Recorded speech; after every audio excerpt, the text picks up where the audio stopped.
Hello students, welcome to all of you. Here जो science and maths teacher Nancy ma'am. सो आज हम class 10th का 12th chapter continue कर रहे हैं, इलेक्ट्रिसिटी। पिछले वीडियोस में हमने काफ़ी कुछ पढ़ लिया है। इलेक्ट्रिक चार्ज के बारे में पढ़ लिया था, electric potential difference, electric potential के बारे में पढ़ लिया था, open circuit, close circuit, Ohm's law, इस सब के बारे में पहले ही स्टडी कर चुके हैं। तो आज हम स्टार्ट करते हैं resistors in parallel and series. So resistance of a system of resistors. अब रेजिस्टर्स क्या होते थे, हमने सिंबल पढ़ा था, कुछ इस तरह का सिंबल था जब हमने सिंबल्स पढ़े थे कंपोनेंट्स के ओपन सर्किट और क्लोज सर्किट वाले टॉपिक में। तो अब हम रेजिस्टर्स को कनेक्ट करते हैं एक सर्किट बनाने के लिए।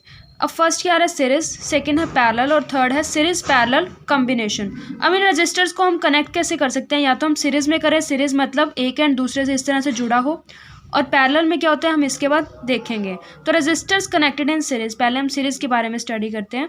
2 और more conductors are said to be in series.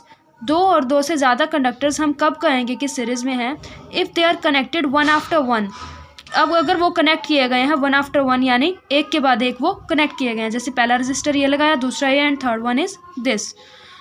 If they are connected in one after one such that current is same. अब हमें ये ध्यान रखना है कि जब भी सीरीज में कनेक्शन होगा हमारा क्या सेम होगा, करंट यानी कि आई की वैल्यू क्या होगी, सेम होगी, और पोटेंशियल डिफरेंस क्या रहेगा, डिफरेंट रहेगा। इसके बाद हम इसे डिराइव करते हैं। तो हमने एक सर्किट लिया है, तो हमने सर्किट को इस तरह से दिखाया है। यहाँ पर हमने फर्स्ट रेजिस्टर लिया, second one and that is third one. R1 इसकी रेजिस्टेंस है, R2 है एंड देन R3। वोल्टेज क्या है, पोटेंशियल डिफरेंस क्या है, V1, V2 एंड V3। और I जो है हमारा करंट फ्लो हो रहा है। अब ये इसी डायरेक्शन में क्यों जा रहा है, क्योंकि करंट जो है हमेशा पॉजिटिव से नेगेटिव में ट्रांसफ़र होता है। तो पॉजिटिव साइन ये रहा, नेगेटिव रहा, यानी कि इस तरह से हमारा करंट जो है वो फ्लो हो रहा है। अगर ये पॉजिटिव यहाँ पर होता तो हमारा करंट इस डायरेक्शन में फ्लो होता। अब हमने क्या पढ़ा है कि सीरीज में क्या होता है, करंट की वैल्यू क्या रहती है, सेम, और हमारा पोटेंशियल क्या हो जाता है, डिफरेंट हो जाता है। सेम इन द सेंस कि तीनों रेजिस्टर में इक्वल करंट ट्रांसफ़र हो रहा है, यानी आई इसमें जा रहा है, इसमें भी आई एंड इसमें भी आई। और वोल्टेज क्या होगी, डिफरेंट। तो वोल्टेज क्या होगी, यानी फर्स्ट में V1, सेकंड में V2 एंड थर्ड में V3। वोल्टेज क्या होगी हमारी, पोटेंशियल क्या होगा, डिफरेंस हो गया। तो अब हमारे पास वोल्टेज क्या होगी, डिफरेंट। तो हम क्या लिख सकते हैं, total voltage is equals to क्या होगी, V1 plus V2 plus V3। अगर हमारे 4 रजिस्टर होते तो यहाँ पर V4 भी ऐड हो जाता, वो हमारी पर्टिकुलर नोटेशंस होती हैं, हम किस तरह से डिनोट करना चाहते हैं। तो V क्या हो जाएगा, V1 plus V2 plus V3। अब हमारा ओहम्स लॉ क्या कहता है, अकॉर्डिंग टू ओहम्स लॉ बोलता है कि V हमारा किसके इक्वल है, IR। हमने पिछली वीडियो में डिस्कस कर लिया था कि V हमारा क्या होगा, IR के इक्वल। अब फर्स्ट वोल्टेज क्या है, V1, तो हम क्या लिखेंगे, V1। करंट क्या रहेगा हमारा, सेम, यानी कि I का I एज इट इज़ रहेगा। रेजिस्टेंस क्या है हमारी, R1। तो फर्स्ट रजिस्टर के लिए हमारा जो ओहम्स लॉ है सेटिस्फाई हुआ, किस तरह से, V1 हमारी वोल्टेज है, क्योंकि वोल्टेज तो डिफरेंट रहनी है, तो हमने फर्स्ट के लिए V1 ली। करंट हमारा सेम रहना है तो हमने I सेम ले लिया। रजिस्टर तो हमें पता ही है कि क्या है, R1। सेकंड के लिए क्या हो जाएगा, V2, क्योंकि वोल्टेज डिफरेंट है, करंट क्या रहेगा, सेम, और ये क्या हो जाएगा, R2। नेक्स्ट के लिए V3, यहाँ पर क्या है I, सेकंड क्या हो जाएगा, R3। तो हमारी तीनों इक्वेशंस आ गई। और वैसे हमारे पास V की वैल्यू क्या है, V is equals to IR। तीनों की हमारी वैल्यूज़ आ चुकी है, V1 की भी, V2 की भी एंड V3 की भी, और V की हमारे पास ऑलरेडी है। तो हम इन इक्वेशंस का नाम दे देते हैं 1, 2 एंड थर्ड वन इज़ 3, और इसको हम दे देते हैं इक्वेशन A, और इसे हम दे देते हैं इक्वेशन 4। सपोज यहाँ हमने 4 दे दिया। अब हम क्या करते हैं, इक्वेशन 1, 2, 3, 4 को कहाँ पर रख देंगे, A में। क्यों, क्योंकि A में क्या है, V is equals to V1 plus V2 plus V3। तो हम लिखते हैं put equation 1, 2, 3 and 4 in A। डाल दी हमने। तो हमारी A इक्वेशन क्या है, V1 plus V2 plus V3। तो V की वैल्यू क्या है, IR। V1 की क्या है, IR1। V2 की क्या है, IR2 एंड V3 की क्या है, IR3। अब इसमें से क्या कॉमन आ रहा है, तीनों में से I कॉमन आ रहा है, तो हमने क्या ले लिया, यहाँ पर I बाहर, अंदर क्या रह गया, R1 plus R2 plus R3, और यहाँ पर क्या है, IR। अब I से I क्या हो जाएगा, कैंसिल आउट, क्या रह जाएगा हमारे पास, R1 plus R2 plus R3।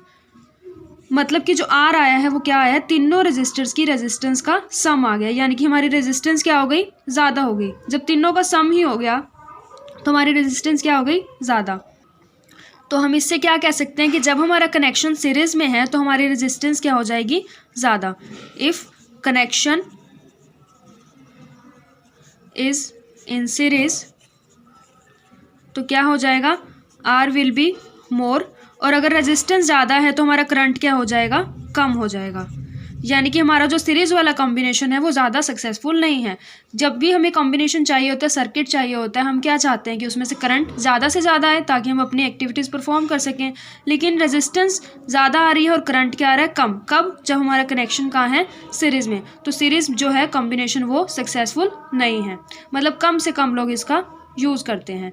तो हम क्या लिख सकते हैं, स्टार्टिंग से हम देखते हैं क्या हो रहा है। हमने सीरीज़ में कनेक्ट किया R1 + R2 + R3।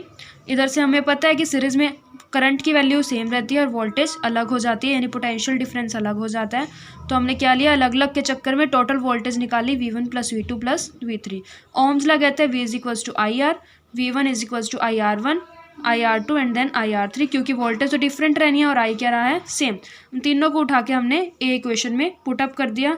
आई हमारा कॉमन आया तो हमारा आर क्या आ गया, R1 + R2 + R3, यानी कि जो टोटल आ रहा है वो इन तीनों का सम आया, यानी रेजिस्टेंस क्या हो गई, ज़्यादा हो गई। अब नेक्स्ट हम कहते हैं resistance connected in parallel. Resistance जब पैरेलल में कनेक्ट होती है तो क्या रहती है। अब यहाँ हम देख रहे हैं पैरेलल कनेक्शन होता है कि जब एक के बाद एक इस तरह से लगाया जाए। अब देखो अगला पॉइंट जाके यहाँ से नहीं मिल रहा, पिछले वाले में क्या हो रहा था, अगला पॉइंट अगले से मिल रहा था, लेकिन ये वाला पॉइंट कहाँ जा रहा है, कॉमन पॉइंट में जा रहा है। इधर से बिगिनिंग पॉइंट भी कहाँ जा रहा है, कॉमन में। तो हमें देखने में भी लग रहा है कि ये तीनों क्या है, आपस में पैरेलल में है। तो ये होता है हमारा पैरेलल कॉम्बिनेशन। आई क्या जा रहा है इसमें, करंट। उसमें क्या हो रहा था, करंट की वैल्यू सेम रह रही थी, हर जगह पे आई जा रहा था। यहाँ पर क्या हो रही है, I1, I2 एंड I3, और वोल्टेज की वैल्यू क्या है, सेम। तो हम यहाँ पर क्या लिख सकते हैं, इन पैरेलल किसकी वैल्यू डिफरेंट हो जाती है, आई की वैल्यू क्या हो जाती है, डिफरेंट, और जो वो पोटेंशियल डिफरेंस है वो क्या हो जाता है, सेम। जो हमारा सीरीज कॉम्बिनेशन था उसके अंदर आई की वैल्यू सेम थी और वोल्टेज अलग थी, इसमें आई की वैल्यू डिफरेंट है और वोल्टेज सेम है। तो अब हम क्या कर सकते हैं, पिछले वाले में हमने क्या किया, वोल्टेज अलग थी तो V1 + V2 + V3 ले लिया था। अब इसमें क्या अलग है, आई अलग है, तो हम क्या ले लेंगे, I1 + I2 + I3। ये डिफरेंस हम जान सकते हैं। पिछले वाले में वोल्टेज अलग थी इसलिए V1 V2 V3 लिया था, इसमें करंट अलग है तो हमने I1 I2 I3 ले लिया। अब यहाँ पर भी हम ओहम्स लॉ यूज़ करते हैं। अकॉर्डिंग टू ओहम्स लॉ हमें क्या कहता है कि V क्या है, IR के इक्वल है। अब हमें चाहिए किसकी वैल्यू है, आई की, तो हम यहाँ से आई फाउंड आउट कर सकते हैं। आई क्या हो जाएगा, आर इसके नीचे जाएगा तो I = V/R। फाइन, उसमें हमने क्या लिया था, V1 V2 V3 था, इसलिए हमने डायरेक्ट यूज़ कर लिया। लेकिन अब हमें क्या चाहिए, I1 I2 I3, तो हमने आई की वैल्यू फाइंड आउट कर ली। अब फर्स्ट रजिस्टर के लिए देखते हैं, आई क्या होगा, I1, V क्या रहेगी हमारी, सेम, और R क्या हो जाएगा, R1। सेकेंड I2 क्या हो जाएगा, = वोल्टेज सेम R2, और I3 क्या हो जाएगा, वोल्टेज सेम बाय में R3। अब हमने क्या करना है, इन तीनों वैल्यूज़ को कहाँ पुट कर देना है, इसमें, पिछले वाली इक्वेशन की तरह। तो हम क्या लिखते हैं, पुट, या तो हम इन इक्वेशंस का नाम दे दिया, सिंपल लिखते हैं, put I1 I2 I3 in equation. Suppose ये हमारी इक्वेशन 1 है, इन इक्वेशन 1। अब हम पुट करते हैं, क्या इक्वेशन है 1, I = I1 + I2 + I3। तो I क्या है हमारे पास, V में R, I1 क्या है, V में R1, I2 क्या है, V में R2, एंड I3 क्या है, V में R3। क्या कॉमन आ रहा है तीनों में से, V, तो हम लिख देते हैं V इज़ कॉमन, एंड यहाँ पर 1 में R1, 1 में R2 + 1 में R3। तो V से V कैंसिल हो जाएगा, टोटल रेजिस्टेंस क्या आ जाएगी, 1 में R1 + 1 में R2 + 1 में R3।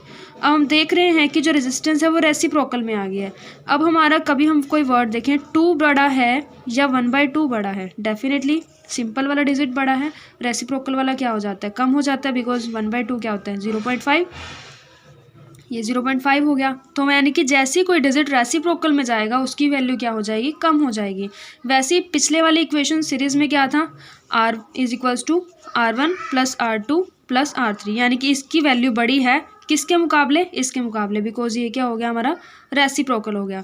तो हम लिख सकते हैं कि पैरेलल कॉम्बिनेशन में क्या चीज़ डिक्रीज़ हो गई है, आर डिक्रीज़, और अगर रेजिस्टेंस डिक्रीज़ हो रही है तो हमारा करंट क्या हो रहा है, इंक्रीज, बिकॉज हम पहले पढ़ चुके हैं कि रेजिस्टेंस और करंट जो है इन्वर्सली प्रोपोर्शनल है, रेजिस्टेंस करंट को रोकता है। तो इसमें क्या हुआ, रेजिस्टेंस रेसिप्रोकल होगी, रेजिस्टेंस डिक्रीज हो गई और करंट क्या होगा हमारा इंक्रीज।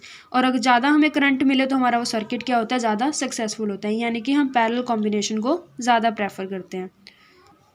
अब पैरेलल कॉम्बिनेशन के कुछ एडवांटेज होती हैं। If any one of appliance doesn't work in parallel combination then it doesn't affect other devices. अब इसका मतलब है कि हम जो घर में हैं वहाँ पर भी ज़्यादा प्रेफर क्या करते हैं कि पैरेलल कॉम्बिनेशन हो। एक तो इससे करंट ज़्यादा आता है, रेजिस्टेंस कम होती है। दूसरा इसका फ़र्क क्या है कि अगर मैंने कोई कॉम्बिनेशन सीरीज़ में ले लिया है, सीरीज़ में मतलब अगर करंट यहाँ से आ रहा है, सपोज़ यहाँ पर मेरा कोई चीज़ और लगी है, या फ्रिज लग रहा है, या बल्ब लग रहा है, या फिर यहाँ पर कोई फ़ैन लग रहा है, सपोज़ करते हैं। तो जैसे करंट यहाँ से आ रहा है, अब सपोज़ मेरा ये फ़ैन ख़राब हो गया, यानी कि करंट आगे पास नहीं होगा। एक चीज़ के ख़राब होने से मेरा करंट आगे नहीं गया और आगे वाली चीज़ें भी वर्क नहीं कर पाई। इसके बाद अगर हम पैरेलल कॉम्बिनेशन लेते हैं तो इसके अंदर करंट इधर भी जा रहा है, इधर भी जा रहा है और इधर भी जा रहा है। सपोज़ यहाँ वाला रजिस्टर मेरा ख़राब हो गया, कंडक्टर ख़राब हो गया, तो करंट यहाँ भी पास होता रहेगा, यानी कि एक के ख़राब होने से बाकियों पे इफेक्ट नहीं पड़ेगा, और ये इसका एडवांटेज है।